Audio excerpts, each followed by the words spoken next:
Hello friends, आप सभी का स्वागत है आज के इस नई वीडियो में। पर्यावरण अध्ययन और शिक्षण शास्त्र के 30 क्वेश्चन को हम डिस्कस करेंगे। ये प्रश्न आपके सीटेट एग्जाम में आए हुए प्रीवियस ईयर क्वेश्चन होंगे। रियल क्वेश्चन को आज हम डिस्कस करने वाले हैं। ऐसे ही प्रश्न आपके जनवरी 2024 में सीटेट एग्जाम के अंदर देखने को आपको मिलेंगे। तो आइए स्टार्ट करते हैं। हमारा पहला क्वेश्चन है, किसी पर्यटक ने नीचे दिए अनुसार वर्णन किया है। एक गाँव का वर्णन करते हुए एक पर्यटक बोलता है, मैं एक गांव में हूँ। भारी वर्षा यहाँ की सामान्य विशेषता है, इसीलिए यहाँ के गांवों के लोगों ने अपने घर बांस के खम्भों पर धरती से लगभग 10 से 12 फुट अर्थात 3 से 3.5 मीटर ऊंचाई पर बनाए हैं। ये घर भीतर से भी लकड़ी के बने हैं। इन घरों की छतें ढालू हैं। यह गांव निम्नलिखित में से कहाँ होना चाहिए? तो हमने एनसीईआरटी के अंदर पढ़ा है कि ऐसे घर आपको मिलते हैं कहाँ पर? असम में। जब ये धरती से 10 से 12 फीट ऊपर होते हैं तो क्या होता है कि इन घरों में पानी भरने की समस्या नहीं होती, क्योंकि असम में देखा जाता है कि वहां पे भारी वर्षा सामान्य रूप से होती रहती है। नेक्स्ट क्वेश्चन, दक्षिण भारत का सबसे बड़ा मेला आदिवासी उत्सव है। कौन सा होता है दक्षिण भारत का सबसे बड़ा मेला, या फिर उसी को आदिवासी उत्सव कहते हैं? तो वह है आपका समक्का सरालम्मा जातरा। ये जो उत्सव है दक्षिण भारत में मनाया जाता है प्रमुख रूप से, और तेलंगाना राज्य में यह प्रमुख रूप से देखा जाता है। नेक्स्ट क्वेश्चन, यह एक सामाजिक चिंता का विषय है कि भारत में बहुत से शहरों में मलजल अब भी क्यों समस्या है? क्योंकि मेला ढोने वालों के द्वारा हाथ से इसकी सफाई की जाती है। इसलिए इन लोगों में, जो मेला ढोने वाले लोग हैं, इन लोगों में अधिक बीमारियों को देखने को मिलता है। ऑप्शन 2 करेक्ट आंसर होगा। नेक्स्ट क्वेश्चन की बात करेंगे, पोचमपल्ली नाम है। तो पोचमपल्ली नाम किसका है? तो यह है रेशम की जो साड़ियां होती हैं उनको विशेष तरीके की रंगाई और कढ़ाई के द्वारा उनको सजाया जाता है। तो यह पारंपरिक जो साड़ियां हैं उनको पारंपरिक रंगाई के ज्यामितीय नमूने बनाए जाते हैं। तो ऑप्शन 2 इसका करेक्ट आंसर होगा। ये मेन रूप से आपको आंध्र प्रदेश में देखने को मिलेंगे। नेक्स्ट क्वेश्चन, लेफ्टिनेंट कमांड जो है कमांडर वहीदा प्रिज्म, इनके बारे में एक चैप्टर दिया है, उससे ये क्वेश्चन पूछा गया है। नीचे दिए गए कथनों पर विचार कीजिए। सही कथन को इसमें से हमें चुनना है। लेफ्टिनेंट कमांडर वहीदा प्रिज्म भारतीय नौसेना में डॉक्टर हैं, ये सही बात थी। वहीदा प्रिज्म एक बहुत छोटे गांव से हैं और इनकी पढ़ाई सरकारी विद्यालय में हुई है, तो ये भी सही स्टेटमेंट है। वहीदा प्रिज्म पहली महिला हैं जिन्होंने एक परेड की कमान संभाली, तो ये भी सही स्टेटमेंट है। वहीदा प्रिज्म मेडिकल ऑफिसर हैं, तो यह मेडिकल ऑफिसर नहीं थी, भारतीय सेना में डॉक्टर थी। तो स्टेटमेंट ए, बी और सी करेक्ट है। इस तरीके से ऑप्शन सी हमारा करेक्ट आंसर होगा। नेक्स्ट क्वेश्चन, वाराणसी की कढ़ाई की अद्वितीय कला है। तो वाराणसी में जो कढ़ाई की अद्वितीय कला है उसका नाम है जरदोजी। ऑप्शन 1 करेक्ट आंसर इसका होगा। नेक्स्ट, निम्नलिखित में से कौन सा अंतरिक्ष में यात्रा करने के लिए प्रयोग करेंगे? तो अंतरिक्ष में यात्रा करने के लिए सैटेलाइट का उपयोग नहीं होगा, वायुयान का नहीं होगा और उल्कापिंड का नहीं होगा। रॉकेट का उपयोग हम अंतरिक्ष में यात्रा करने के लिए करेंगे। तो नेक्स्ट है, लोग गांवों से शहरों और कस्बों की ओर स्थानांतरित होते हैं, तो क्यों होंगे? क्योंकि शहरों में अच्छी शैक्षिक सुविधाएं होंगी और रोजगार के अवसर अच्छे होंगे। गांवों में रोजगार के अवसर कम होते हैं, इसीलिए बेहतर रोजगार के अवसर तथा शैक्षिक सुविधाओं के लिए लोग क्या करते हैं? गांवों से शहरों की ओर पलायन करते हैं। नेक्स्ट क्वेश्चन, ये लेंदी क्वेश्चन है, रियल प्रश्न है। ऐसे प्रश्न आपको एग्जाम में देखने को मिलेंगे और इजी क्वेश्चन होते हैं, ज्यादा कुछ इसमें होता नहीं है। हम शहरी क्षेत्रों में यह देखते हैं कि अधिकांश कुएं जो लगभग 40 वर्ष पूर्व भरने के लिए उपयोग किए जाते थे अब सूख गए हैं। इन कुओं में पानी के सूखने के नीचे दिए गए संभावित कारणों पर विचार कीजिए। किन कारण से कुएं सूखे हैं? कोई भी कुआं का उपयोग करना नहीं चाहता क्योंकि सभी के घरों में टोंटियां लगी हैं, तो ये कारण इसका नहीं होगा। टोंटियां लगी हैं तो कुएं में पानी नहीं सूख जाएगा। लोग विद्युत मोटर द्वारा भौम जल खींचना पसंद करते हैं, तो ये कारण हो सकता है क्योंकि मोटर के द्वारा अधिक गहराई से पानी खींच लिया जाता है और कुएं में जल का स्तर कम हो जाता है। पेड़ों, कुओं और आसपास की जमीनों को अब सीमेंट या कोल तार द्वारा ढककर वातावरण को साफ बना दिया गया है। तो इससे भूमिगत जल कम होता है। सही बात है। जिन झीलों या तालाबों में वर्षा का पानी इकट्ठा होता था, अब वहां नहीं है। उन स्थानों पर ऊंचे भवन देखे जा सकते हैं। तो ये भी कारण हो सकता है भूमिगत जल के कम होने का। तो बी, सी और डी करेक्ट स्टेटमेंट है। इस तरीके से हमारे इस क्वेश्चन का आंसर ऑप्शन 2 हो जाएगा फ्रेंड्स। नेक्स्ट क्वेश्चन, योग दिवस के समारोह के उपलक्ष्य में एक ईबीएस का अध्यापक निश्चय करता है कि 5वीं कक्षा के छात्रों को विश्व योग राजधानी के भ्रमण पर ले जाया जाएगा, जिसका नाम है। तो विश्व की योग राजधानी किसे कहते हैं, ये पूछा गया है। तो विश्व की योग राजधानी कहलाती है फ्रेंड्स ऋषिकेश। ऑप्शन 3 इसका करेक्ट आंसर हो जाएगा। नेक्स्ट क्वेश्चन की बात करेंगे। घर में बच्चों से धीरे धीरे खाने के लिए एवं अच्छी तरह चबाने के लिए कहा जाता है। इसका खालिस्तान के सबसे उपयुक्त कारण है। किस कारण से बच्चों को ऐसा कहा जाता है? ऑप्शन स्टेटमेंट 1 है, वे कम खाते हैं, उनके दांत सुरक्षित रहते हैं, वे खाते समय पानी नहीं पीते हैं, उनके भोजन का पाचन सही ढंग से होता है। तो ये स्टेटमेंट 4 केवल करेक्ट होगा। ऑप्शन 4 इसमें करेक्ट आंसर हो जाएगा, क्योंकि धीरे धीरे खाने से और अच्छी तरह चबाने से पाचन सही ढंग से होता है। नेक्स्ट क्वेश्चन, सड़कों का सर्वोच्च वर्ग जो अधिकतर 6 पथ या अधिक का होता है क्या कहलाते हैं? तो ऐसे जो 6 लेन के जो पथ होते हैं उनको कहा जाता है एक्सप्रेस वे। ऑप्शन 3 इसका करेक्ट आंसर होगा। एक पहेली आपके सामने है। सिर पर मेरे ताज है, सुंदर नाच दिखाता हूँ, सुंदर पंखों पर नाज है मैं हूं। तो जिसके सुंदर पंख होते हैं वह होता है मोर। ऑप्शन 4 करेक्ट आंसर होगा। नेक्स्ट, दमन एवं दीव की लोकप्रिय कला एवं शिल्पकारी है। किसके लिए लोकप्रिय है? कौन सी कला के लिए? तो कछुए के कवच की शिल्पकारी के लिए जो है दमन और दीव प्रसिद्ध है।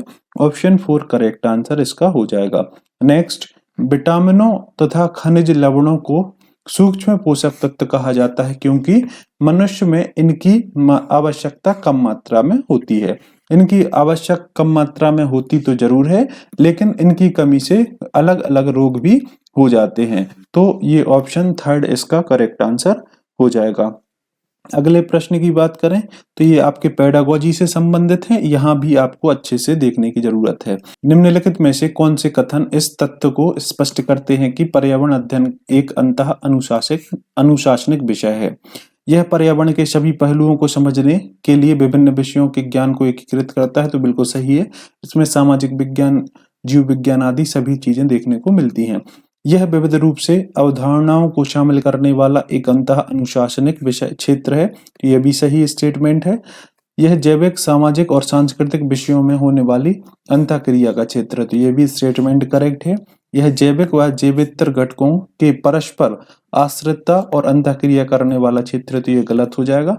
और यह उच्च प्राथमिक कक्षाओं के विज्ञान और सामाजिक विज्ञान विषयों की पूर्ण तैयारी है। तो इसलिए पर्यावरण का अध्ययन नहीं करते।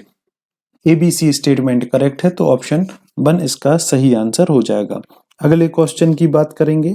अगला क्वेश्चन है, पर्यावरण अध्ययन में थीम आधारित पद्धति सहायक होती है सभी प्रत्ययों और विषयों को शामिल करने में। ये गलत होगा।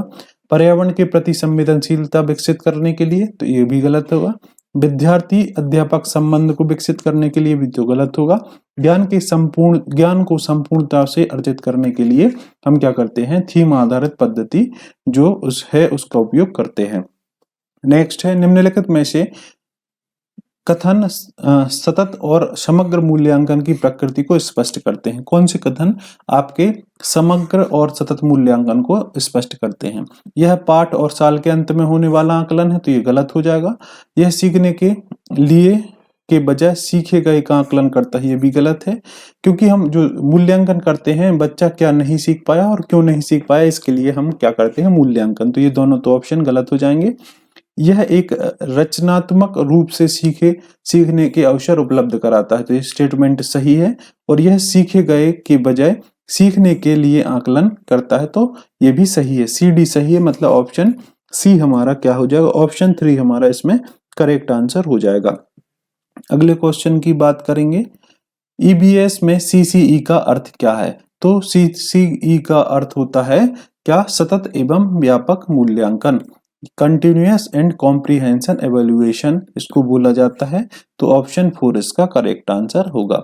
नेक्स्ट, निम्नलिखित में से कौन से कथन पर्यावरण अध्ययन के उद्देश्य हैं? पर्यावरण क्यों पढ़ाई जाती है, इसका उद्देश्य हमें बताना है। तो पर्यावरण क्या क्या होता है? पर्यावरण के बारे में प्रत्यक्ष जानकारी, परिभाषा और विवरण प्रदान करना। तो हम केवल परिभाषा के लिए या फिर विवरण प्रदान करने के लिए पर्यावरण को नहीं पढ़ते, तो ये गलत हो जाएगा। मौजूदा पर्यावरणीय मुद्दे के प्रति संवेदनशीलता विकसित करना, ये सही है। परिवेश में अंतःक्रिया करके स्वयं ज्ञानार्जन करने की स्थिति बनाना, ये भी सही है। पर्यावरण समस्याओं को दूर करने की कुशलता विकसित करना, तो ये भी सही है। बी, सी और डी स्टेटमेंट सही है, तो ऑप्शन आपका 3 सही आंसर इसका हो जाएगा। अगले क्वेश्चन की बात करेंगे। पर्यावरण अध्ययन में संप्रति के रूप में पर्यावरण सम्मिलित करता है। क्या सम्मिलित करता है? भौतिक पर्यावरण और जैविक, जैविक पर्यावरण, भौतिक पर्यावरण और सामाजिक सांस्कृतिक पर्यावरण, तो ये आपका सही होगा। पर्यावरण अध्ययन में संप्रति रूप से पर्यावरण सम्मिलित करता है किस किस को? आपका जैविक पर्यावरण को, भौतिक पर्यावरण को और सामाजिक सांस्कृतिक पर्यावरण को इसमें शामिल करता है। नेक्स्ट क्वेश्चन, फिर से एक आपका एक कहानी आधारित एक प्रश्न है। सुबह स्कूल बस का इंतजार करते समय माना अपने बेटे जयेश को आज आयोजित होने वाली पर्यावरण अध्ययन परीक्षा के लिए तथ्य और परिभाषाएं पूछ रही है। तो निम्नलिखित में से कौन से कथन जयेश के सीखने में सबसे बड़ी विशेषताएं या बाधाएं हैं? विशेषताएं नहीं, सॉरी, बाधाएं हैं। ऐसा करके मोना जयेश की सहायता कर रही है क्योंकि दोहराने से जयेश तथ्यों और परिभाषाओं को अच्छी तरह याद कर पाएगा। तो याद करना हम इसमें बाधा के रूप में ही देखते हैं, तो स्टेटमेंट आपकी बाधा हो जाएगी। ऐसा करके मोना जयेश की सहायता कर रही है क्योंकि तथ्यों और परिभाषाओं को सुबह के समय अच्छी तरह से याद किया जा सकता है, तो ये भी बाधा के रूप में होगा। ऐसा करके मोना प्राकृतिक जिज्ञासा को पोषित कर रही है, तो प्राकृतिक जिज्ञासा को पोषित करना बाधा नहीं होगा। ऐसा करके मोना प्रक्रिया कौशल को विकसित कर रही है, तो ये भी बाधा नहीं होगा।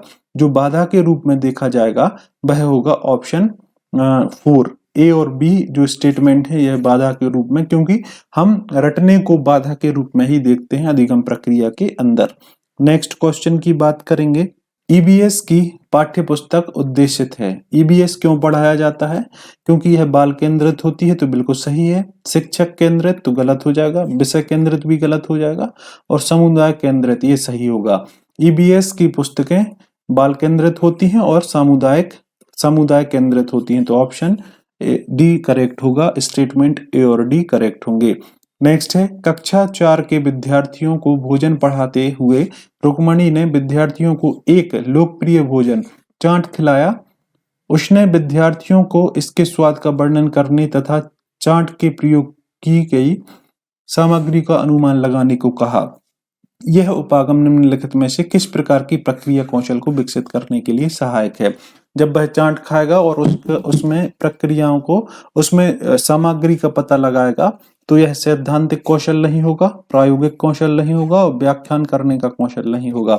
यह होगा अवलोकन कौशल। खाने के बाद उसके स्वाद का अवलोकन करके आप बता सकते हैं कि इसमें कौन कौन सी सामग्रियों का उपयोग किया गया है, तो ऑप्शन 3 इसका करेक्ट आंसर होगा। नेक्स्ट क्वेश्चन, जब विद्यार्थी विषय क्या तैरता है, क्या डूब जाता है में दिए गए क्रियाकलाप को संचालित करते हैं, तब उनमें जिन कौशलों का विकास होता है वे हैं। तो किन कौशलों का विकास होता है? प्रेक्षण, अभिलेखन और विश्लेषण। उनमें विकास होगा प्रेक्षण का, अभिलेखन का और विश्लेषण का, क्योंकि वह उसमें करके देखेगा, प्रयोग करेगा और उसको लिखेगा, कौन सी चीजें डूब रही हैं उनकी सारणी बनाएगा और उनका विश्लेषण करेगा। तो ऑप्शन 3 इस क्वेश्चन का करेक्ट आंसर होगा। अगला क्वेश्चन की बात करेंगे। राधा एक ईबीएस की अध्यापिका दिवाली पर अपने घर पूड़ी बना रही थी। उसकी बेटी गीता को यह आश्चर्य हुआ कि पूड़ी तलने पर फूली क्यों। राधा को एक शिक्षक होने के नाते क्या करना चाहिए? उससे कहें कि पानी के अणु भाप में बदल जाते हैं और इस तरह से बनी भाप के कारण पूरी फूल जाती है। तो यहाँ पे बच्चे जब इस तरीके से प्रश्न पूछते हैं तो हम सीधे उसका आंसर नहीं बताते हैं।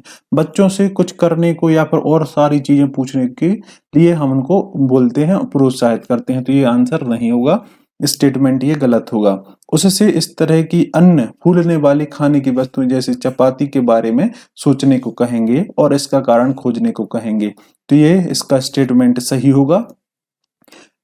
उससे इसका कारण सोचने और यह समझाने को कहें कि तेल में तलने पर पूड़ी क्यों फूल जाती है, तो ये गलत हो जाएगा। उसे यह दिखाएं कि चावल पकाने के दौरान चावल के बर्तन को ढकने वाली थाली भी ऊपर उठने का कारण पूछें, तो ये भी स्टेटमेंट सही है। बी और डी स्टेटमेंट करेक्ट है, तो ऑप्शन 4 इसका सही आंसर होगा। नेक्स्ट, कक्षा 4 के पाठ बदलते समय में विद्यार्थियों से यह अपेक्षा की जाती है कि वे अपने दादा दादी से संवाद करें और उनसे उनके बाल्यकाल के विषय में जाने। यह उपागम निर्भर करता है, किसके लिए करेगा? इतिहास पर तो नहीं, पुरातत्व पर भी नहीं और लिखित अभिलेख पर भी नहीं। यह मौखिक इतिहास पर क्या करेगा? निर्भर करेगा। नेक्स्ट क्वेश्चन, कैंप में शाम के दौरान नाइमा अपने विद्यार्थियों से उनके कमरे साफ करने के लिए झाड़ू लगाने को कहती है। मणि कहता है, मेरी दादी कहती है अगर हम सूर्यास्त के बाद झाड़ू लगाएं तो हम गरीब हो जाएंगे।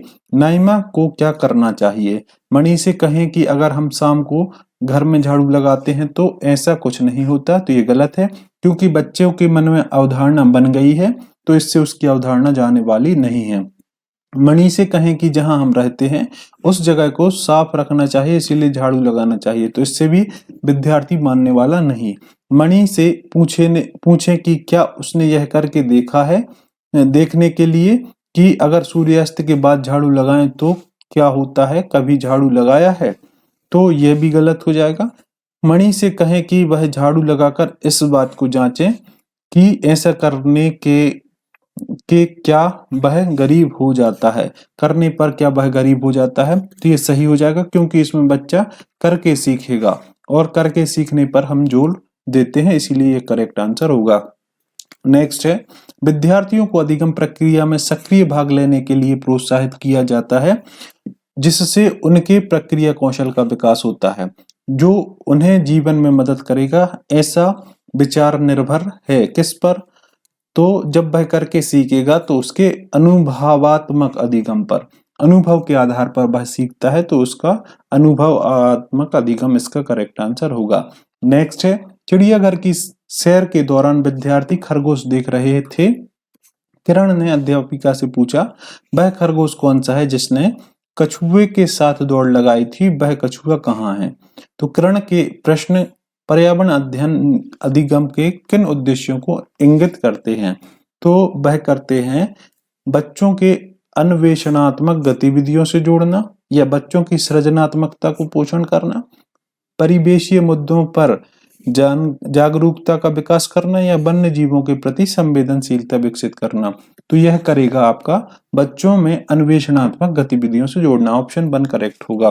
फ्रेंड्स, आई होप जो हमने ईवीएस के 30 क्वेश्चन को डिस्कस किया आपको पसंद आए होंगे। वीडियो अगर पसंद आई तो लाइक कीजिएगा, दोस्तों के साथ शेयर कीजिएगा, एवं यदि आप मेरे चैनल पर नए हैं तो चैनल को सब्सक्राइब करके बेल आइकन को प्रेस कर लीजिएगा, जिससे आगामी जो भी वीडियो अपलोड होगी उसका नोटिफिकेशन आपके पास पहुंच जाएगा। ईबीएस के अलावा हम सीडीपी की भी क्लास डेली बेसिस पर देख रहे हैं, तो यदि आपने वो क्लास नहीं देखी है, साथ ही साथ एनसीईआरटी से जो भी टॉपिक वाइज क्लासें हैं, यदि आपने नहीं देखी तो आप मेरे चैनल पर देख सकते हैं। आपसे जल्द ही मिलते हैं इसी तरीके की नेक्स्ट वीडियो में, तब तक के लिए आप सभी का बहुत बहुत धन्यवाद।